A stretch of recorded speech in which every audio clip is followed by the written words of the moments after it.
In July 2016, something unexpected unfolds in Taiwan.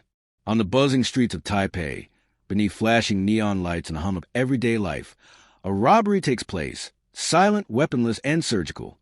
The attackers use no explosives, no stolen cards, no physical force, just a line of code.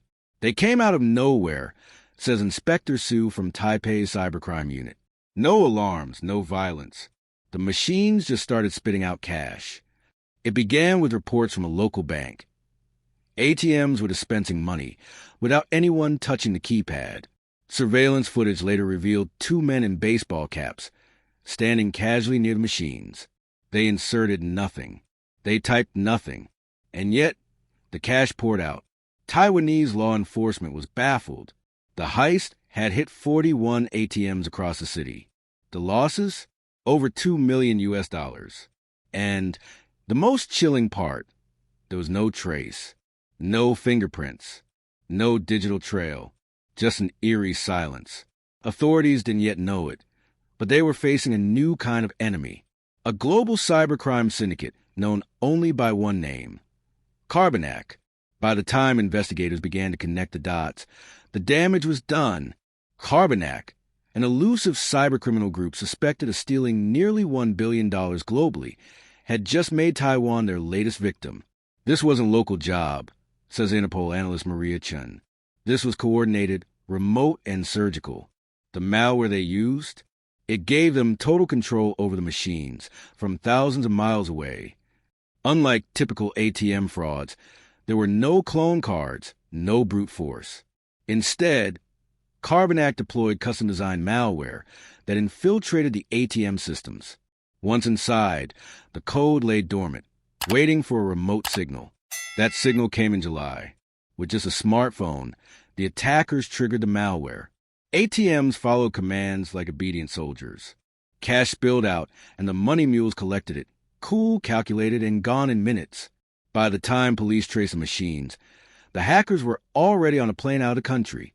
The only thing left behind, confusion, chaos, and a chilling message for the world's banks. This was a warning shot, said one officer, and we were just the testing ground. The footage puzzled everyone. Two men, no gloves, no cards, no tools.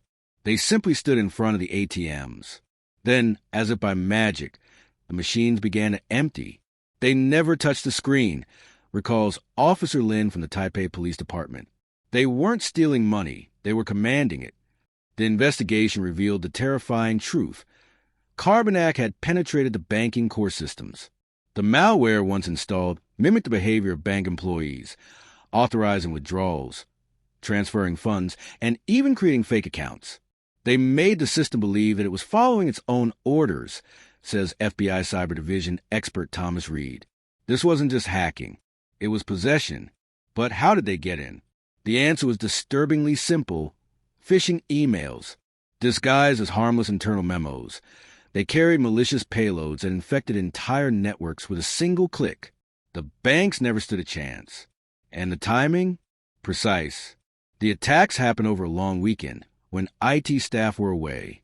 When the breach was finally noticed, the cash was long gone, and so were the men who triggered it. Interpol, Europol, and Taiwan's national police formed a joint task force. But every lead brought them back to the same dead end. The attackers were ghosts. They were professionals, says Cybercrime Task Force Commander Li Wei. No digital footprint, no communications, no traceable identities, nothing. The cash mules, low-level operatives hired to collect the money, had passports from Eastern Europe. Some were caught, but they knew nothing of the larger operation. They were disposable, just pawns in a much bigger game. But patterns emerged. A similar technique had been used before in Russia, the UK, and Spain. The group behind it had been operating in the shadows for years. Authorities gave them a name, Carbonac, derived from the malware they left behind. Forensic analysts finally uncovered a signature, fragments of code reused across attacks. That was their first real clue. But Carbonac had already moved on, evolving their tactics, improving their tools, and vanishing before law enforcement could catch up. Every time we came close, says Interpol agent Javier Torres. They were already 3 steps ahead. For nearly 5 years, Carbonac remained untouchable, slipping between borders, shifting digital identities, and striking banks in over 40 countries. But in March 2018, the hunt came to an end.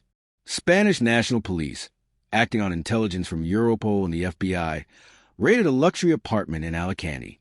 Inside, they found not just a man, but the man, a Russian national, calm, clean-cut, sitting behind a wall of monitors. He didn't resist, says Inspector Manuel Ortega, who led the arrest.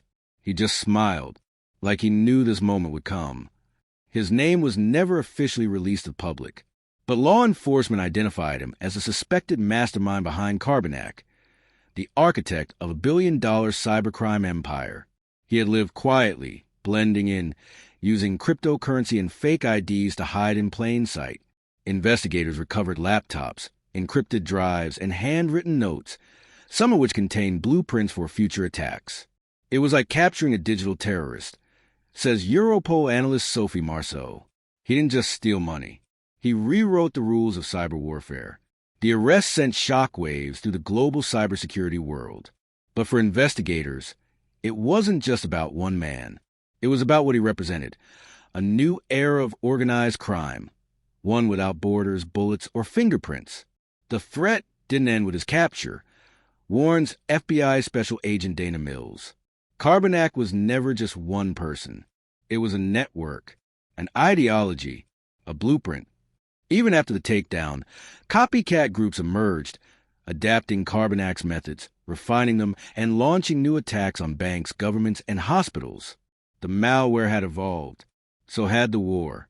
The Taiwanese case became a landmark, a symbol of a silent revolution in the criminal underworld, one where laptops replaced getaway cars, and firewalls were the only line of defense. But the lesson was clear. We weren't chasing people anymore, says Europol investigator Lan Becker. We were chasing an idea, and that idea was replicating itself. In 2020, banks in Eastern Europe were hit again, this time with advanced versions of the same malware. It no longer just dispensed cash. It watched, recorded, and in some cases, overrode internal security protocols in real time. Analysts at Kaspersky Lab warned of a shift. The lines between cybercrime and cyber warfare are disappearing. The targets aren't just banks now. It's infrastructure. It's power grids. It's governments.